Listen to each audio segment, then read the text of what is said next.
Every warrior walks a different path. Samurai, the path of discipline. Ronin, the path of independence. Ninja, the path of strategy. Zen monk, the path of wisdom. Shogun, the path of power. But today, we explore the path of the Ronin. You flee from physical hardship because your spirit has grown soft, fragile, and utterly broken by comfort. You are the physical coward. You skip the gym when it rains. You turn up the thermostat the moment you feel a slight chill. You call it self-care. You call it listening to your body. I call it a pathetic, systemic surrender to your lowest biological resistance. The profound philosophical paradox of your daily existence is a quiet tragedy. By insulating your flesh from every form of voluntary suffering, you have guaranteed that your mind remains completely defenseless against involuntary trauma. There is an unresolved, venomous mystery behind your fragility. A deep-seated predictive neural program that treats any form of physical discomfort as an existential threat, forcing you to retreat into safety before your character can even form an edge. You think you are staying safe.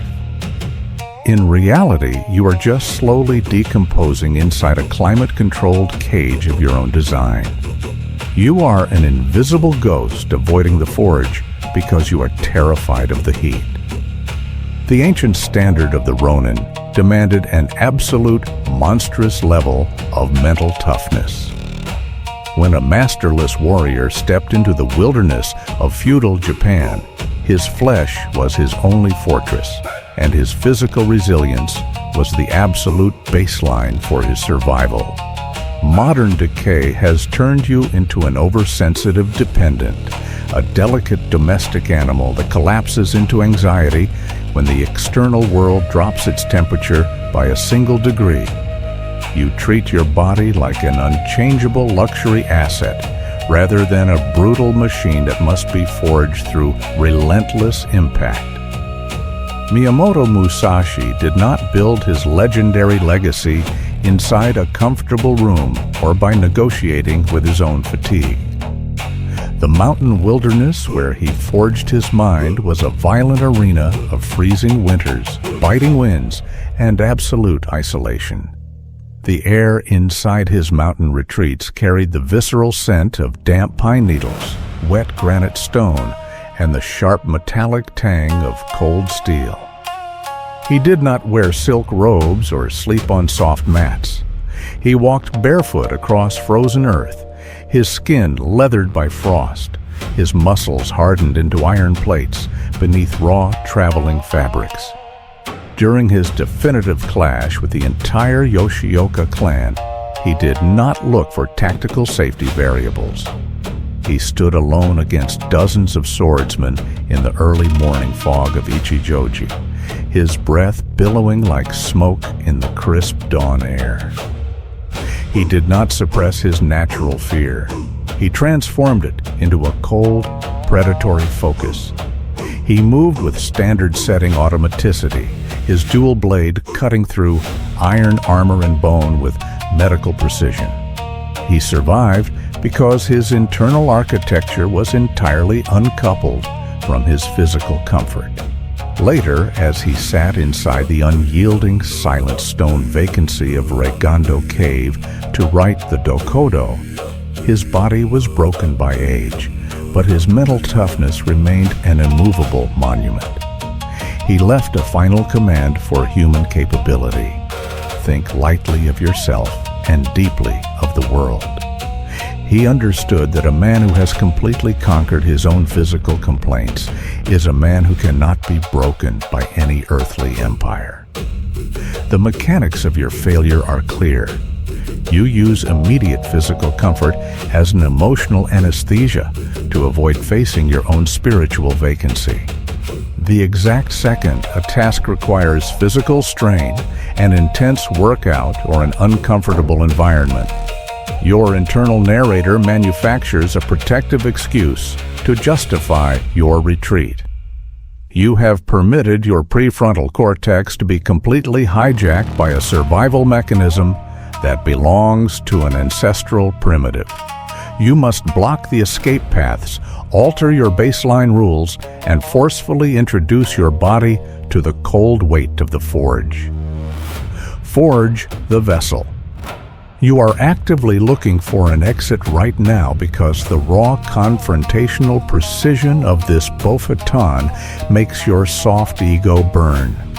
Your hand is already twitching on the outer frame of your device, searching for a lighter video, a mindless distraction, any cheap entertainment to rescue you from the sting of your own exposure. That is your physical cowardice fighting frantically to preserve its comfortable stagnation. I do not care about your emotional comfort. If you are satisfied being a soft, fragile spectator in a world that belongs to men of iron, then click away. Return to your cushions, your temperature-regulated rooms, and your slow, unremembered decay. But if you have even a single shred of healthy aggression left for the monster of discipline you were born to become, stay. Lock the perimeter. Enforce the hardship. Mental toughness is not a genetic gift inherited at birth. It is a structural byproduct of commitments kept when your body is screaming for comfort. The Ronin did not survive the wilderness by being flexible with his boundaries. He built his dominion by executing his laws when the conditions were at their absolute worst. You are currently harboring a saboteur inside your own skull, allowing your physical laziness to vote on your destiny every single morning. Stop begging for an easier path and start building a heavier spine. The path of weathered amber demands that you violently overwrite your automatic behavior. Enter the forge of your own life with absolute, uncompromised humility, carving out your daily discipline so rigidly that your body executes commands regardless of its fatigue or pain. Treat every soft impulse, every hesitation, and every craving for comfort not as a natural emotion, but as an act of internal treason that must be crushed on sight. Rebuild your structural foundation until your presence becomes an unshakable monument of power. Crush the softness, conquer the vessel, enforce the hardship. Be the monster. Every warrior walks a different path. Samurai, the path of discipline. Ronin, the path of independence. Ninja, the path of strategy. Zen monk, the path of wisdom. Shogun, the path of power. Which one are you? Comment below.